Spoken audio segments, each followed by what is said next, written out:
Viewers, আশা করি আপনারা সবাই ভালো আছেন। তো আমি মদক বানাইছি, মদক কিভাবে বানাই সেটা অনেকে জানতে চেয়েছেন। আমি এই ভিডিওতে বিস্তারিত সব ধারণা যদিও দিতে পারবো না, তারপরেও কিছু মদক বানিয়ে সাথে সেগুলো পরিবেশন করব, সেটা আপনারা দেখবেন। এবং তার পাশাপাশি কারো যদি মদক, তো অবশ্যই উপরে হোয়াটসঅ্যাপে নম্বর দেওয়া থাকবে, আমার নম্বরে অবশ্যই হোয়াটসঅ্যাপে যোগাযোগ করবেন।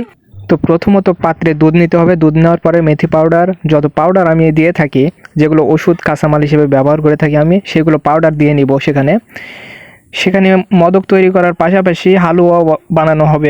এভাবে হালুয়াও বানানো যায়। সেখানে আমার তৈরি আমি যেগুলো তৈরি করেছি বাসায় থেকে, সেগুলো দিয়ে আমি মদকটি বানাচ্ছি। সেটা আপনাদের সঙ্গে পরিবেশন করার জন্য আজকে মূলত ভিডিওটা করা। দেখতে পাচ্ছেন আমি সব পাউডার দিয়েছি এবং পাউডারগুলো দিয়ে সেখানে নাড়াচাড়া করতে হবে। নাড়াচাড়া করলে গেছেন সেগুলো ভালো মতো মদকে পরিণত হবে। এবং তার পাশাপাশি চিনি এবং মধু, ঘি যত কিছু আছে সেগুলো দিয়ে সুন্দর পরিবেশনে আমার মদকটি আমি তৈরি করে নিলাম।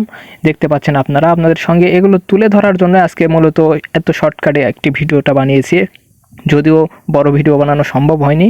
তো শর্টকাটে ভিডিওটা আমি আজকে বানিয়ে ফেলেছি। এই তো আমার মদক তৈরি হয়ে গেছে। কেউ যদি মদক নিতে চান অবশ্যই যোগাযোগ করবেন।